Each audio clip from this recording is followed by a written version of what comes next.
25 سال تک اسی طرح وقت گزارا۔ حضور پاک صلی اللہ علیہ وآلہ وسلم کے دوسرے جتنے بھی نکاح ہوئے وہ 50 سال کی عمر شریف کے بعد ہوئے۔ 50 سال کی عمر شریف تک صرف ایک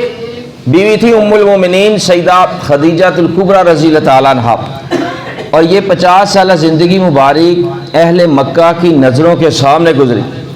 لیکن پھر بھی کبھی بھی کسی دشمن کو حضور پاک صلی اللہ علیہ وآلہ وسلم کی طرف ایسی چیز منسوب کرنے کا موقع نہ ملا کہ جو تقوی طہارت کو مشکوک کر سکے۔ حضور پاک صلی اللہ علیہ وآلہ وسلم کے دشمنوں نے آپ صلی اللہ علیہ وآلہ وسلم پر ساحر، شاعر، مجنون اور کاہن جیسے الزامات تو لگائے، لیکن کبھی بھی کسی کو ایسا حرف کہنے کی جرأت نہ ملی کہ جس کا تعلق جنسی اور نفسانی جذبات کے ساتھ ہو۔